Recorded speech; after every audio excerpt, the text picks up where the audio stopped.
here in Washington, D.C. Thank you so much for joining us. We are live streaming from our theater at the museum, and we wish you were here with us. And sometime soon, very soon, you will be able to watch live and in person. We are closing in on that.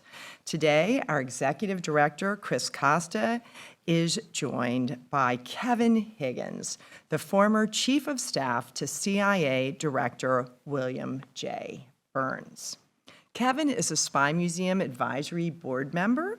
He is a former CIA senior executive who retired after 30 years of distinguished service. In his last assignment at the CIA, he served as chief of staff to Director Burns. His prior senior executive leadership roles at CIA include Assistant Director of CIA for Africa, Chief of Operations of the Counterterrorism Center, several Chief of Station assignments, and Chief of Base of an expeditionary site in Afghanistan. During his 3 decades of service, he received honors including the Distinguished Career Intelligence Medal, CIA's Excellence in Leadership Award, the George W. Bush Award for Excellence in Counterterrorism, and 2 CIA Directors Awards.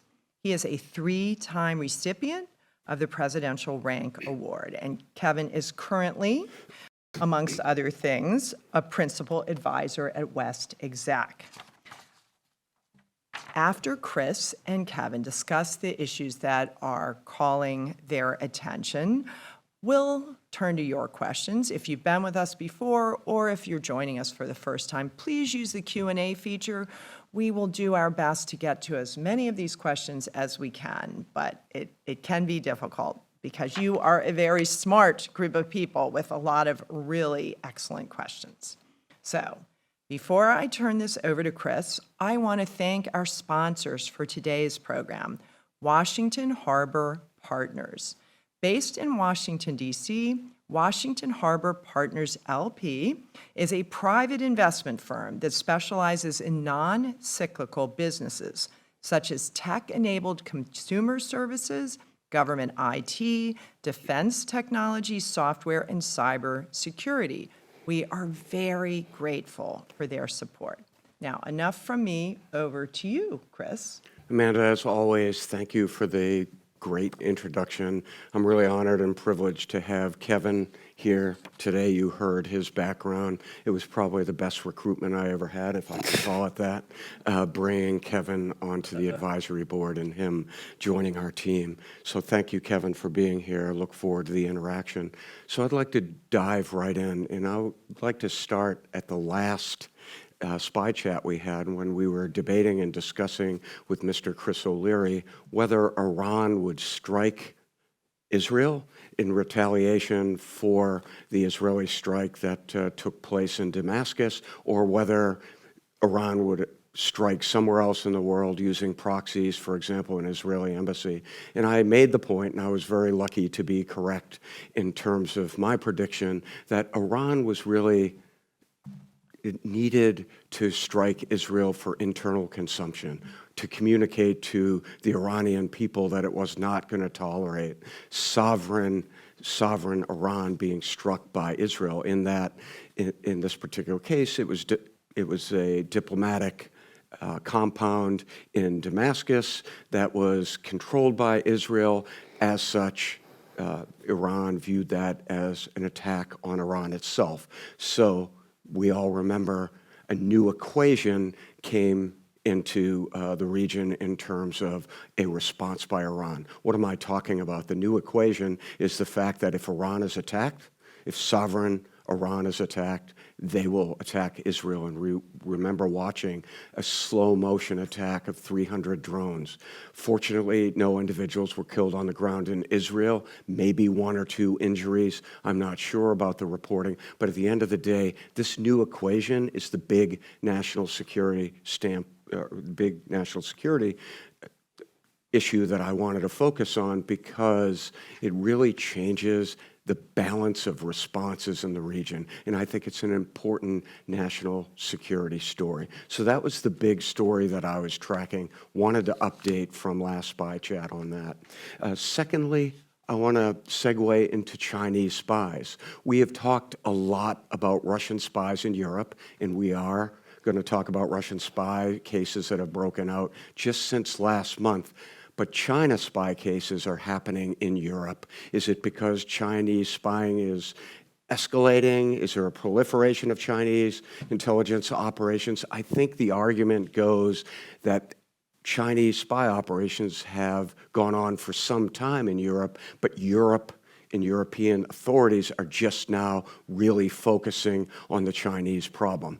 What I am talking about is two cases that broke out in the last month in the UK, the United Kingdom. It looks like Chinese agents may be postured there to be disruptive to the election process in England, or at the very least, they'll be involved with being disruptive, influence operations. That vein of operations is playing out not just in the UK, but also in Europe. So two individuals have been featured in some stories in the UK.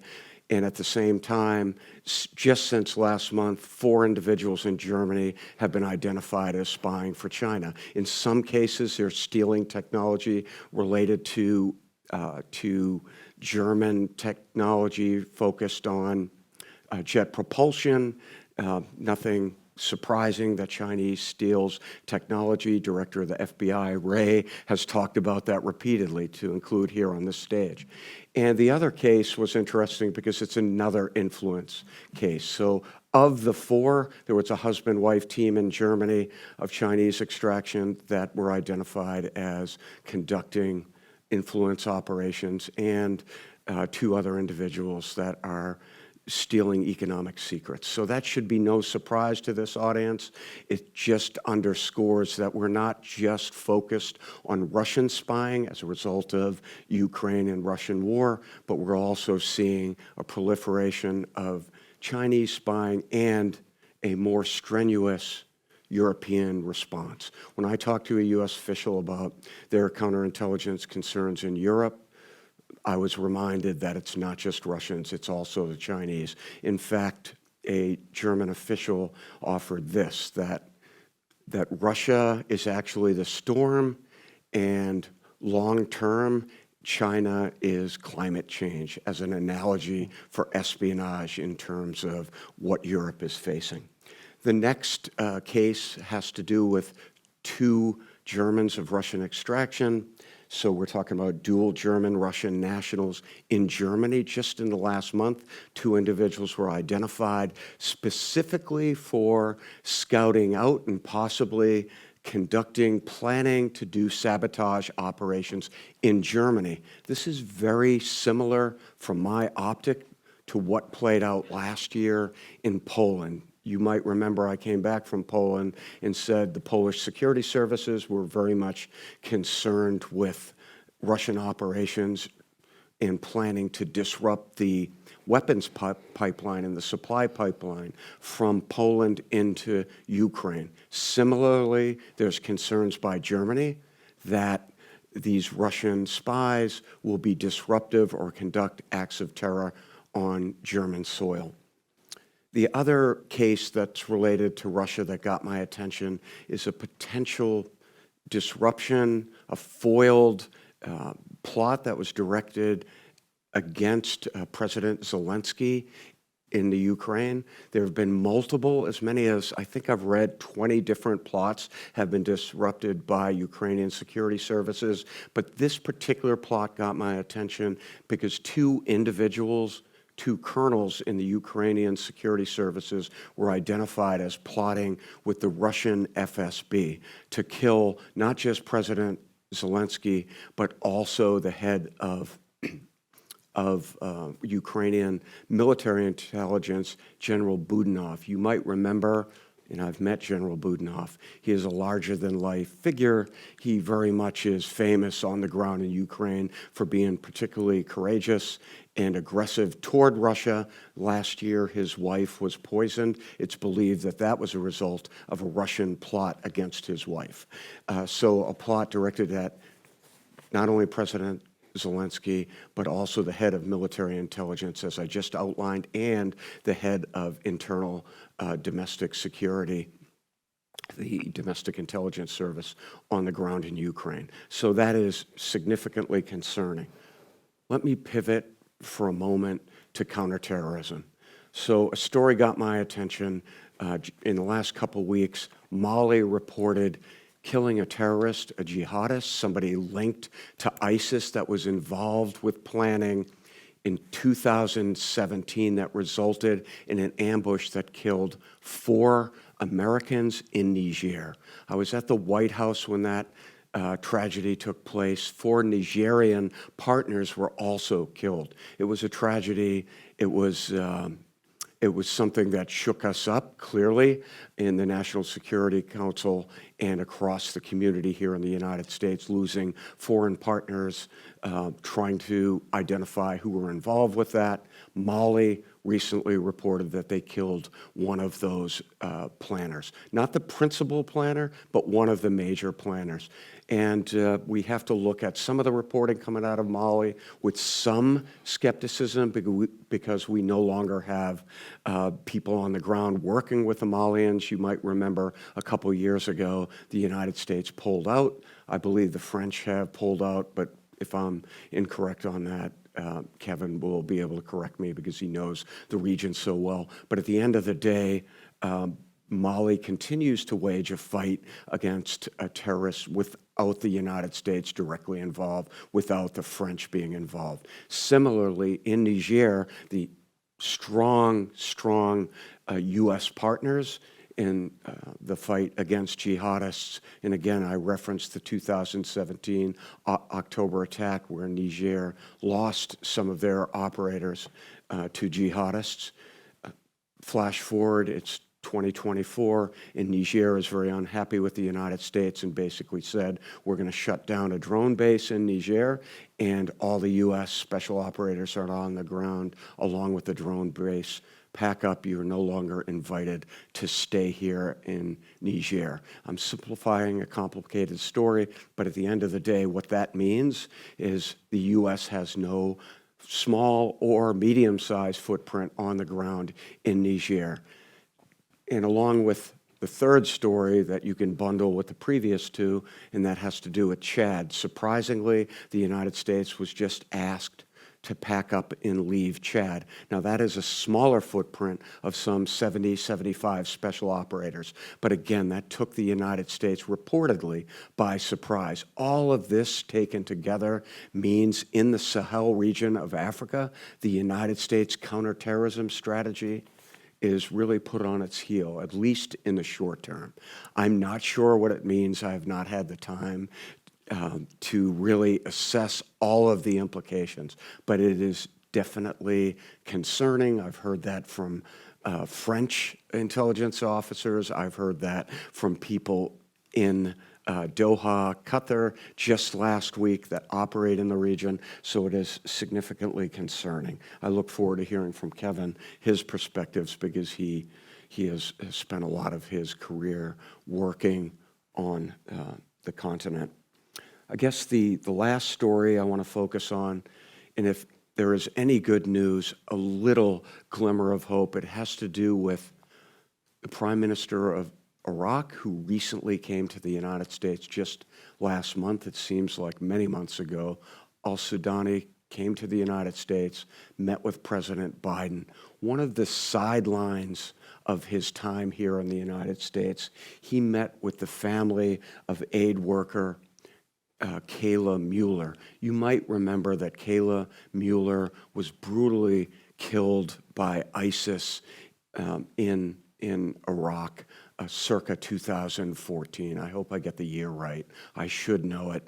It's a brutal story. We should be familiar with that story. And the Muellers had an opportunity to come to Washington and talk to al-Sudani, and the Prime Minister had a sideline meeting where he offered some encouraging remarks to the family, the Muellers, and said that he would continue to investigate where Kayla Mueller's body is. There are some leads associated with that, and al-Sudani, with all that he had on his plate, he was interested in helping recover the remains of Kayla Mueller. We're certainly all interested in bringing some peace to the Mueller family. So that happened. It was reported in Iraqi media. I wanted to share that with our audience. And finally, I just want to offer that I also have published an article on Iraq that references that meeting that we'll share with you. As always, Manda will share it with anyone that tunes into our program today. If there's time later, I'll also offer a book recommendation. But now I want to turn it over to hear from Kevin. Chris, thank you. I'm very thankful to you. I'm very thankful to the museum for having me here today. And although interestingly or ironically enough, we've circulated in the same orbit for over 3 decades. The first time that we've been able to work together, and it's truly an honor to be working with you and also to be part of the outstanding advisory board that the museum has. You've given a lot to unpack. I've tried to take some notes here a little bit, but I thought maybe first let's dive a little bit into the Iran related issue, and first the recent helicopter crash, which saw both the president of Iran as well as the foreign minister perish in that crash. There are and there will continue to be a lot of conspiracy stories, I think, in terms of what has happened. But in terms of the facts that I have at this moment in time, I'll just try to hit on 3 quick points. One, what a terrible decision by the Iranian leadership to allow both the foreign minister and the president to travel on the same helo. 2, the weather was indeed, very bad. And I think the third part, as we look at the sanctions regime against Iran, helicopter maintenance is extremely difficult. Right. That is. So can you imagine how difficult to keep a high-level maintenance program under a sanctions regime? But even moving away, let's move away from the helicopter crash, because I like to get back to that in terms of some of the context. Speaking on the Iranian response recently in Israel, extremely choreographed. As you noted, allegedly no casualties on the ground. I think the Iranians were sending a very clear signal that they don't want to escalate the situation in the region. 1, 2, I really do hope the Israelis also take that signal on board. I think the last thing that we need right now is another conflict in an extremely difficult, complex situation. So I'm really hoping that we will see some level of calm.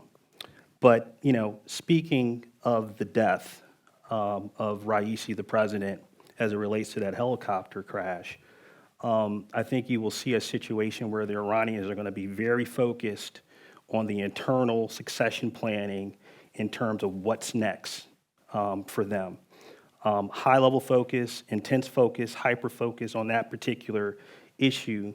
And names that I'm hearing, because as you're likely aware, and a lot of the listeners are likely aware, Raisi was known as one of the heir apparent to the Supreme Leader Khomeini, right?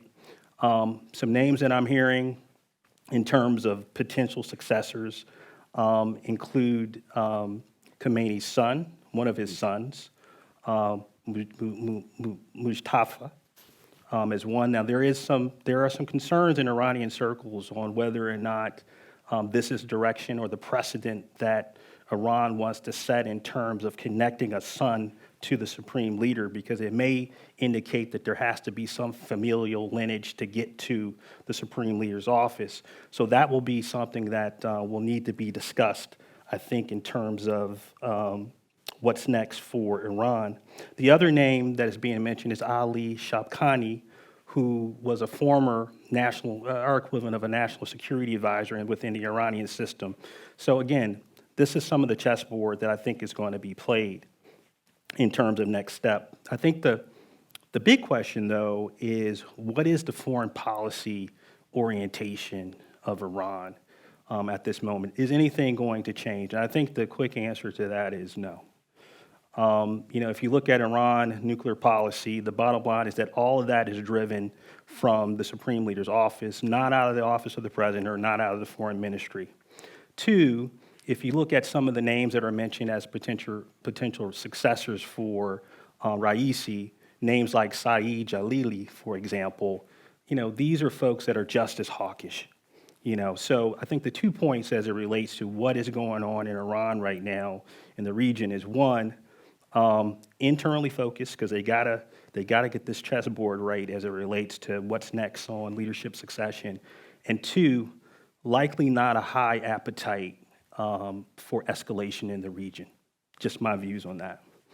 The second article I believe you raised out of your very long list was related to China and the espionage cases. And, the point that I would like to raise on things that keep me up at night right now in terms of challenges ahead on the national security front is what I call this alignment of our adversaries that want to do harm to the United States. And in that, I'm talking about, of course, Russia, China, Iran, and North Korea. And specifically going to that relationship between Beijing and Moscow in this, what some have called this no limits relationship, I do worry that the Chinese are taking a page from the Russians and learning how to be more provocative, more aggressive in terms of their intelligence operations, and it's something that I think we really need to get focused on, that this could be a change in the dynamics from how the Chinese, not using just their soft power tactics of loans and Belt and roads, et cetera, but also getting a little bit more aggressive in terms of intelligence operations on the ground. The second point of that is kind of, very happy, glad to see the Europeans stepping in and calling it out for what it is in terms of the Chinese activities.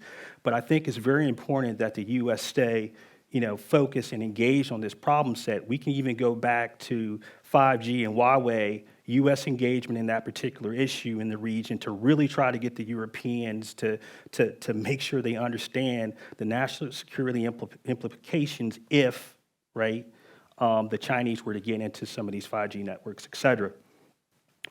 Which kind of leads to my bigger point. I don't, I've heard on a couple of the spy chats about, really getting riled up about it. I don't get very upset or concerned about a kinetic war between the U.S. and China in the near term. I don't know what that near term means, but in the near term, that's not something that really keeps me up at night.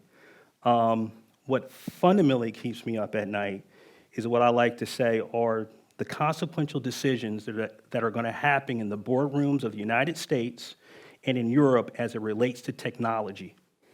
And because technology is moving so fast, we don't understand the second, third, and fourth order effects of that technology. That transfer of technology into the hands of the PRC or the CCP have huge implications for our warfighters if we get this wrong and we do get to conflict with China. That's where we need to be having a high level of focus. And I will say that, Director Burns had it 100% right in terms of the decision to stand up a China Mission Center within the agency to maintain that high level focus for our building. And then secondarily, I think in terms of making sure that the broader IC was focused on this greater China problem. Third story, I think, was Zelensky, I believe. Yep. Not much commentary, not surprising that the Russians would do this. For me, this is more about the importance of leadership and the implications if the Russians were to be successful in an assassination attempt of Zelensky and what it would mean for the greater Ukraine. Right. Right? I think it would be a great book written to really study Zelensky, the man, prior to the war, when the war started, through the war, and hopefully to a successful victory for the Ukrainians at the end of the war. I mean, I think that, this is, a former DDO always said that 95% of the problems can be solved by good leadership. And I think it is a really amazing story what Zelensky has done for Ukraine, the country, at this moment in time. Your last, your other story was on the German spies. Again, not overly surprised by that activity. You already hit on the sabotage operations in Poland about a year ago. Interesting. I think what caught my eye was the focus on U.S. bases in Germany that were training Ukrainians, right? So I think we need to keep our eye on the ball. I'm sure the investigative process is working out with the Germans to kind of figure out what was going on with that. I will note that Germany has one of the largest Russian-speaking populations outside of the former Soviet Union, and that has always been a fertile recruitment ground for Russian intelligence operations. So again, not overly surprised by it, but again, what caught my focus was the level of effort, I guess, against our U.S. bases on the ground. And then the last story that I will hit on is related to West Africa, drone bases, Niger. And in fact, before going really negative, I'm going to go positive in terms of something that I'm really excited about, and that was the state visit of the Kenyan president to the U.S. last week, President Ruto. First visit by state visit by African leader since 2008, and I believe that visit was by the Liberian government at the time. But 60 years of partnership with the Kenyans, deep partnership. And I'm gonna touch on something that you talked about, Chris, during the last session about counterterrorism. That partnership with the Kenyans really deepened in '98 after the Al-Qaeda bombings in both Nairobi, Kenya, and then also Dar es Salaam, Tanzania. Deep partnership, CT partnerships matter. You've spilled blood together, in many ways. So I'm really excited to see the potentiality that this visit can potentially have on the continent, particularly given a lot of the bad news stories that we're seeing right now in West Africa, which I will get to. Which gets to my point that during, I believe, maybe it was your last spy chat, you talked about your concern about the pivot away from CT to great power competition. And I will offer you, first of all, I hate the term great power competition. First of all, I believe it's a global power competition for that nuance. Why do I like great? A couple reasons why I don't like great. Saying great seems to confine the competition to the capitals of DC, Beijing, and Moscow. In fact, it's global. This is happening in Africa, it's happening in Latin America, it's happening in the Pacific Islands. So it's a global competition, and we need to get that part of the story, I think, correct. The other part of it, to be quite frank with you, the Ukrainians have exposed the weaknesses of the Russians in terms of their resistance. Two, although I do believe China is a priority for us, we should not think of them as being 10 feet tall. And their military hasn't been tested since the late 1970s. All right, so there's some things, and I think there's some opaqueness in the system that will expose some weaknesses as things move on. But my point being is that there is a symbiotic relationship in some regions of the world between global power competition and CT. And I think this is ultimately spelled out in terms of what we're seeing in West Africa right now. It's painful for me to watch. The problem started in the Central African Republic. Russians and Wagner came in. They set it up as what I consider their prototype for the continent. They tried to go to Mozambique and do CT operations to help the Mozambicans against ISIS. Didn't go too well for them. But that problem had metastasized throughout West Africa, jumping from Mali to Guinea, Burkina Faso, Niger, Chad, all the way up into Sudan. And a lot of it was anti-French rhetoric pushed, amplified by the Russians, which they do. And we're losing, I think, some significant ground in the region, and it pains me to see it. I will offer to you too, and I'm no expert on Putin, but Putin takes many things personal. If you read about him, he talks about being humiliated after the fall of the Soviet Union. As you likely know, and listeners know, one of the fierce battlegrounds of the Cold War was on the African continent. Right. And I think he's revisiting, how can he re-win that Cold War on the African continent and actually, cause us some significant costs, right? If you look at that alliance between the Sahelan states right now, it's almost as if the Russians have provoked this idea of a NATO version of these Sahel states inside of West Africa. They even have an Article 5 clause. So we need to kind of understand like the broader implications of this. And when I go back to this idea of coordination between China and Russia, what I'm concerned about, we already have a large Chinese military base in Djibouti. We really don't want to have a Chinese military base on the west coast of Africa that is now facing the east coast of the United States. Huge problem for us, and I think we really need to be thinking about how do we deal with these problems in West Africa. Kevin, that was a remarkable analysis. You're not an analyst, you are an operator, but you spoke like an analyst. I appreciated some of your judgments and your thinking.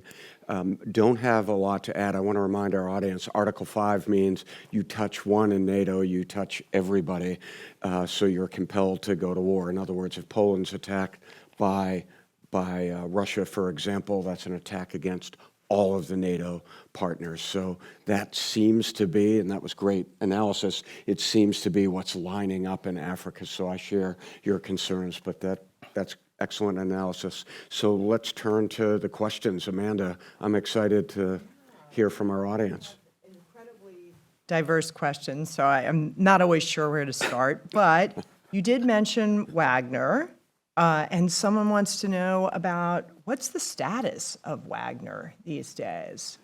The status is really the transition to what is now called the African Corps that's operating in West Africa. So it's just, Wagner is still there, but really more under the control of the Russian government. They can't play this kind of false flag. We're not quite sure what's going on, but it's the Africa Corps that's really pulling together both the Wagner group and the operational activity of the Russians inside of West Africa right now.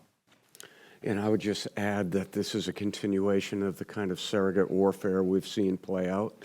As Kevin pointed out, this harkens back to the Cold War battlefields of Africa, throughout the 70s and 80s. And 60s for that matter, right? Absolutely. So it is remarkable to see this play out. There's greater potential for lethality. You could make that argument, but I think it's something we need to continue to watch. This Wagnerization, if you will, of private armies, filling vacuums. I should mention in Libya, that's happening. In Niger, that's happening. I think it's also happening in Mali and Chad, for that matter. So, yeah, I think, for me what's interesting is the fact, going back to this idea, this symbiotic relationship between CT and global power competition, the African states at the time were really reaching out for help and more CT assistance because they viewed this as an existential threat. The level of violence that's happening in the Sahel and the outer regions is is outpacing any other region in the world in terms of extremist attacks, that is. So us not being able to step into that void really, I think, enabled and opened the door for the Russians and Wagner. I think you're right. Amanda, what else? Yeah, before we leave Africa broadly, are there any actions or policies you think that the U.S. should take to? Yeah, I mean, I think, first of all, understanding that it's the totality of things that U.S. does. I mean, that's why I think this Kenyan visit is so important, to make sure that we're providing economic opportunities, right? The other part is, I think, look, times are different. The Africans have a vote in terms of how they engage. And coming in and just saying, don't deal with China isn't the right offer if U.S. companies and businesses are not engaged.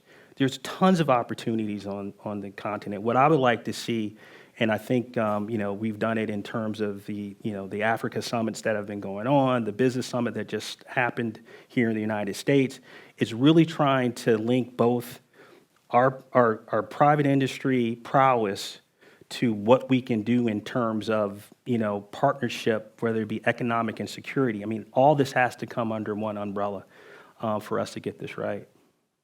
And I'd just offer, thanks, Kevin, for your insights on that. I would just offer that from a policy standpoint, having lived counterterrorism policy in the last year that I served in the U.S. government, the idea of a small footprint of SOF operators working with foreign partners, that worked. We touted that.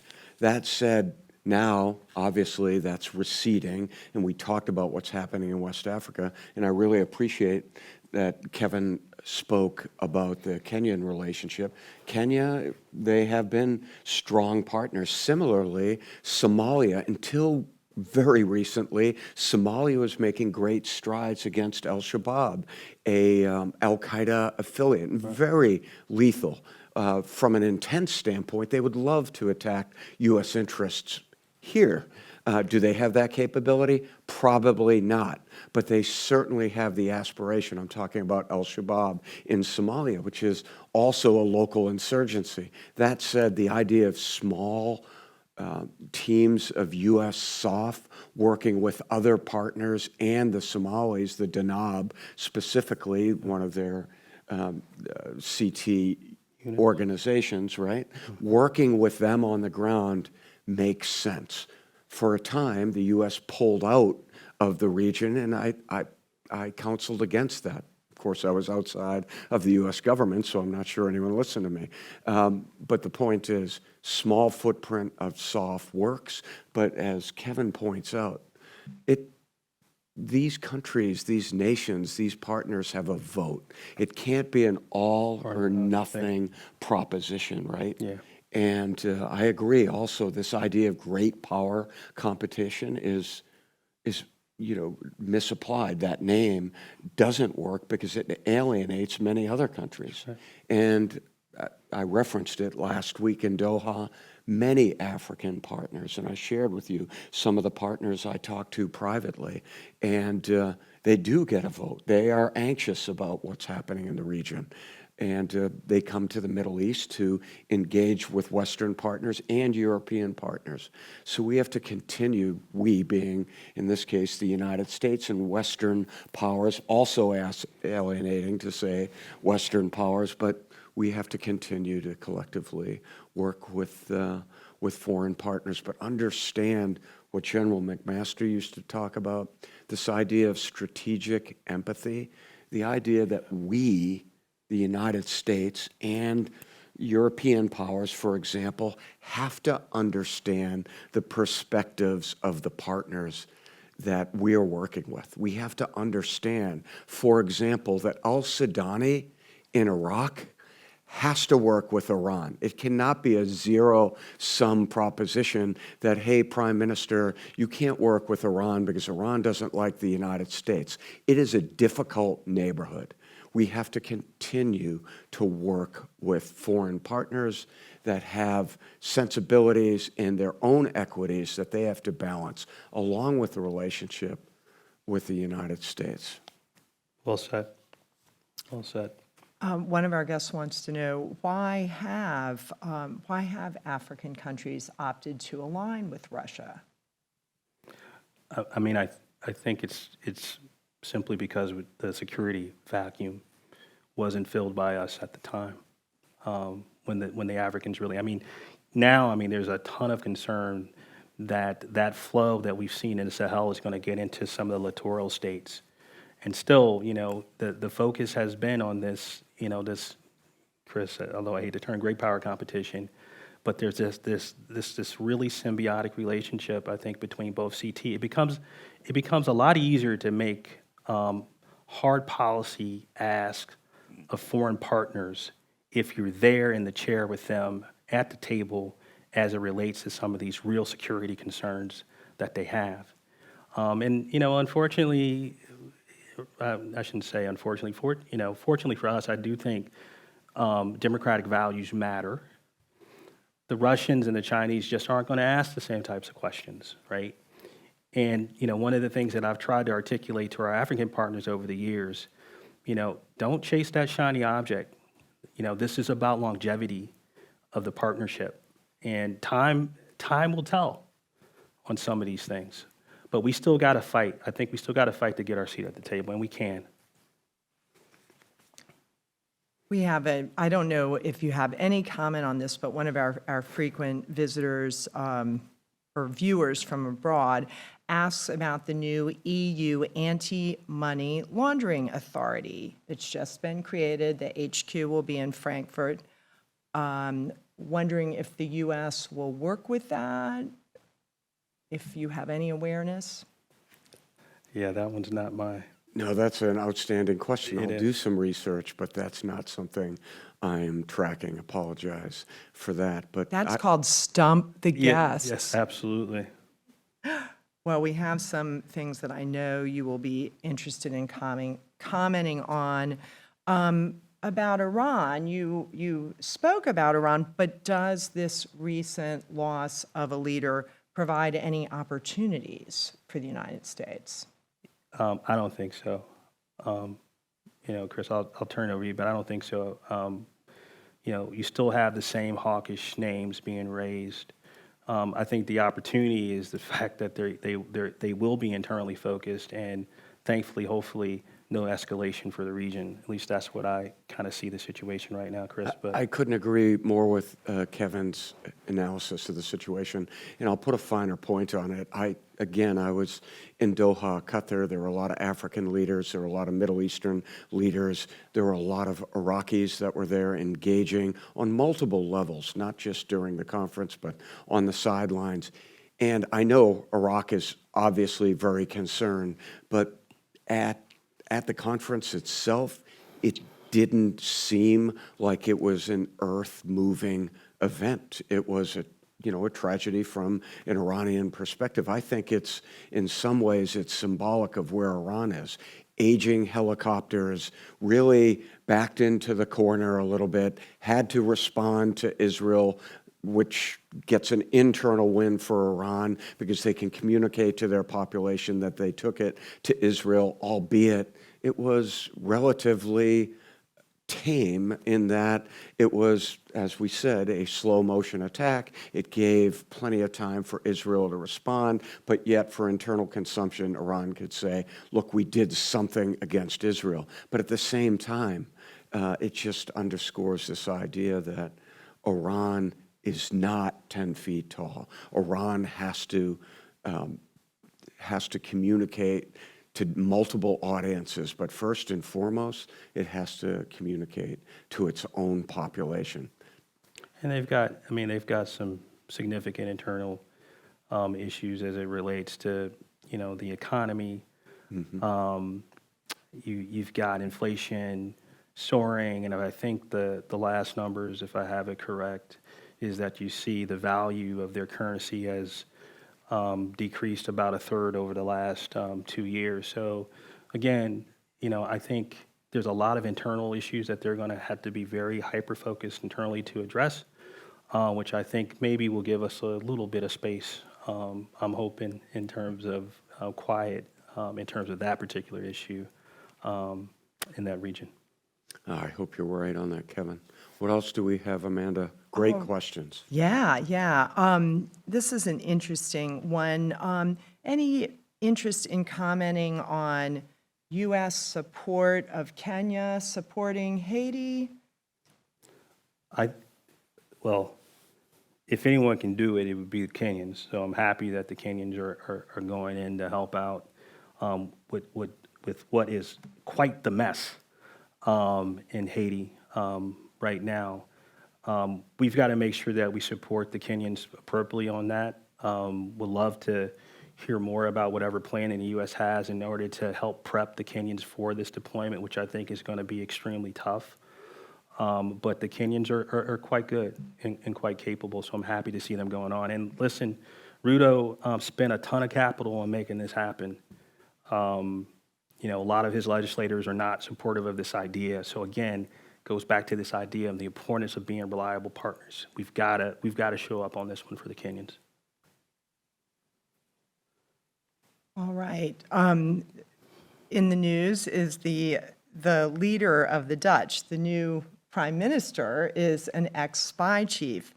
Are we seeing more spy chiefs taking leadership roles, or are we just a little more transparent globally about that? Well, I'd have to think through where other spy formers are popping up, but I would say the United States has George H.W. Bush was obviously a well-respected senior at CIA. He led the CIA decades ago, so it's not uncommon for an intelligence officer to throw his hat into the political arena. I think in the case of the Netherlands, it's very interesting. I'm not tracking it closely. I will say I've worked with the Dutch. They are very good and strong intelligence partners, so I think it'll play out, and I will watch it closely, and I really appreciate the question because that's something I'll do additional research on. I don't know the individual in terms of his history. Maybe it's opaque. I don't know. Do you know? I don't know and have not been tracking the issue. I'll just say I have no interest in politics. All right. Zero interest, in fact. But maybe you'll have, how about the politics of South Africa? People are, one of our guests is wondering if you have any insight into South Africa's elections next week and whether there may be associated unrest following the elections. Yeah, I mean, look, I think, this is a year of elections globally. I think, more than half the world is voting in some form of another. And, some really interesting articles in terms of concerns about technology and how the technology can potentially influence elections, everything from misinformation, disinformation, deep fakes, et cetera. The ANC has lost significant ground since apartheid. And I think that's really the challenge. I was really hopeful for the South African president that he would make some pivots more closely to the United States. I thought there was some more potential there. I mean, I think he wants the relationship, but the problem is that the greater ANC party does not. And changes are coming. I mean, I think the latest polls had said that it would be very difficult for the ANC to take the majority of that parliament right now, just given the need and desire and want for South Africans for some form of change. So it's a critical election. I mean, South Africa matters, and we'll see what happens. We'll see if compromise can come out in the final. The last time this happened in election, it was pretty nasty as it related to Zuma reporters going out onto the streets in terms of when he was sentenced. So I'm really hoping for South Africa that this does not go south. Couple Chinese-oriented questions. You said that people shouldn't think of China as 10 feet tall, and why not? We are always hearing horrible headlines about what China is up to and to be afraid? I think, well, no, because we shouldn't. To be honest with you, it's a great question. It doesn't mean that I'm saying that we should not have China is not a priority. I believe that's the case for us, that it should be priority. But I don't think we should give China this idea that they can't be defeated or what have you. They've got huge issues. Even on the African continent right now, I think it's going to be interesting to watch. They just don't have the liquidity that they had before and the ability to give out those major sweet loan packages. And for the Chinese, it's going to be very difficult to turn to the old benevolent that was giving out money to bill collector. And that's we should view this as an opportunity for us, the United States, in terms of how do we perhaps rebuild some of these relationships based on the fact that the Chinese actually probably need to start collecting on some of this money. But to think that the Chinese are 10 feet tall, I think, our U.S. military, first class, we've been through some things, we've been tested. I'm not so sure about that for the Chinese. And I think Xi is even concerned about that if you look at some of the changes that he made within his military structure, saying maybe we're not quite ready yet. So maybe I'm being optimistic, but I don't think there's anyone out there right now that we should be considering 10 feet tall.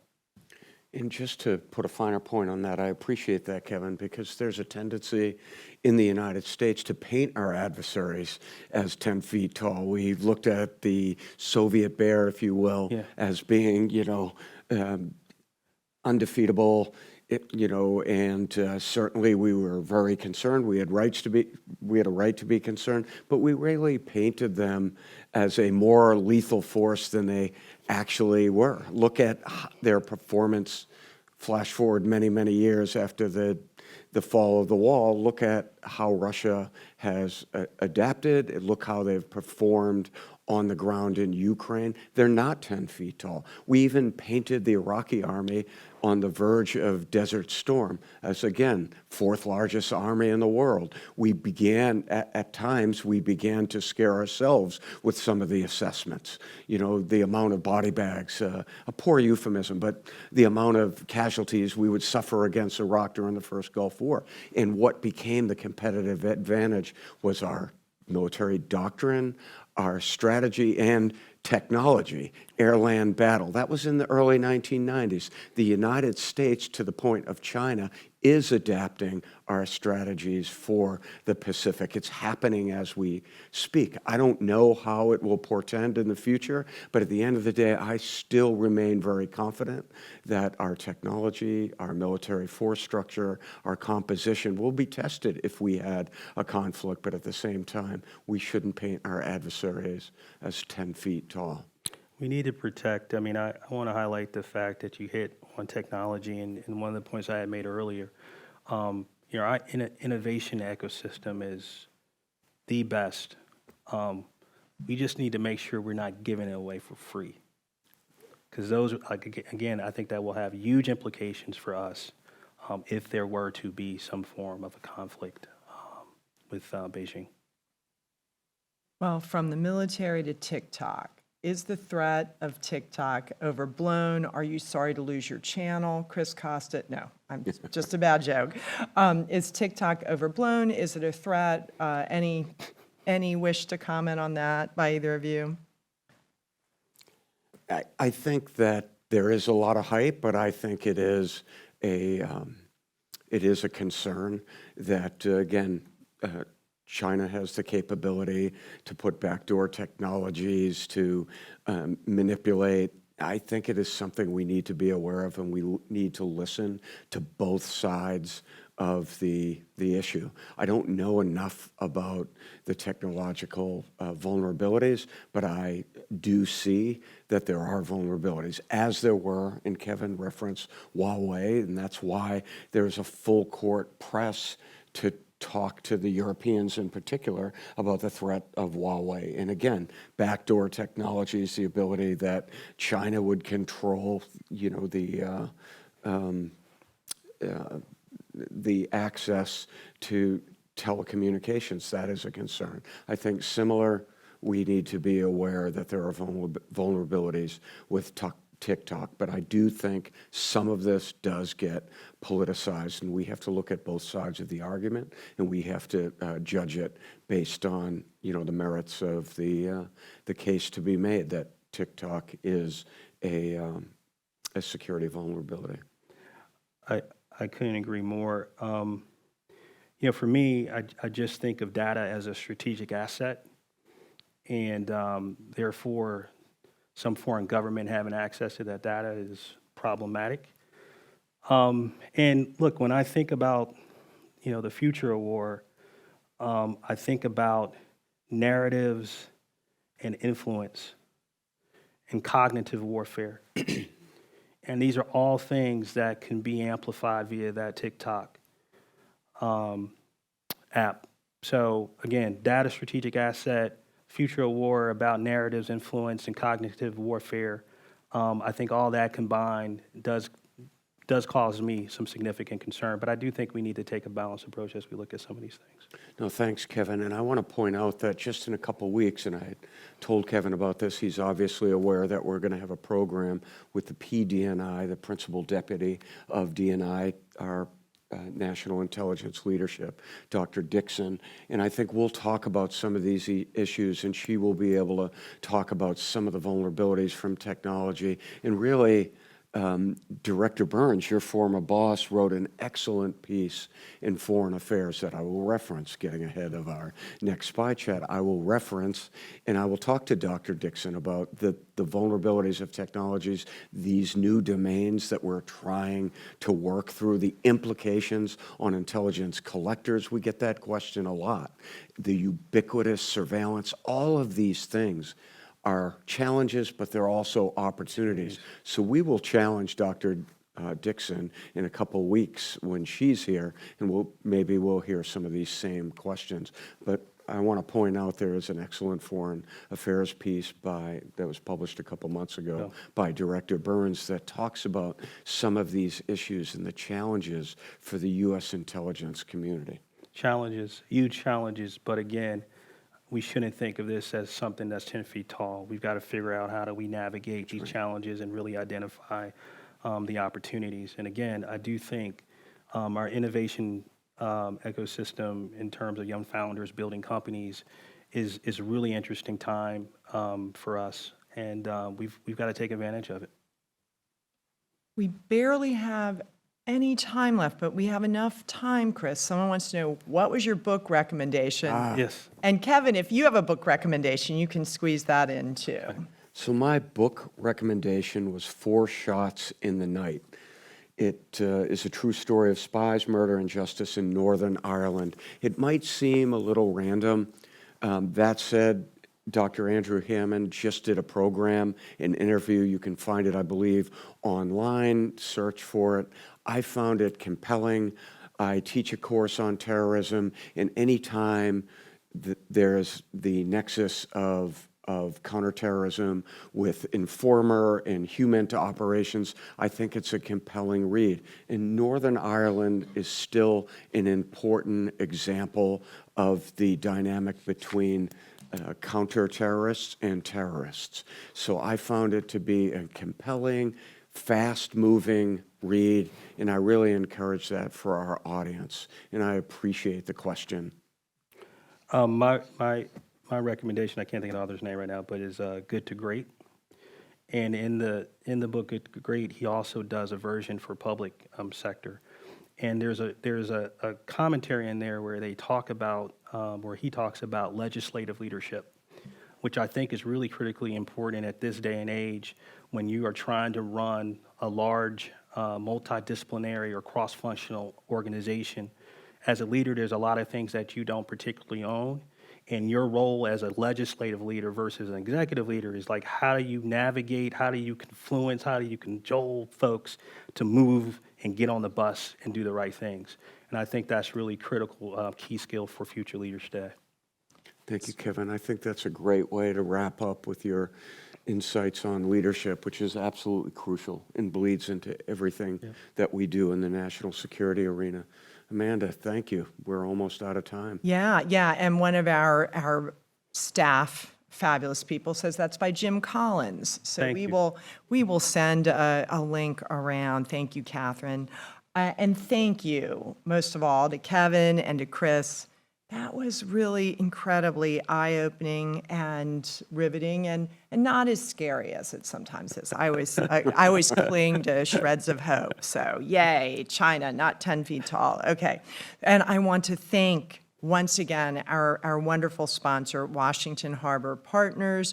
We really appreciate your support of the museum and this program. And if you'd like to see this again or tell your friends to watch it. It will be on our YouTube channel very soon. And we have lots of programs in person, hybrid, online. So please check out our website to look for those. And we love to hear from you. So thanks, everyone. Thanks for joining us.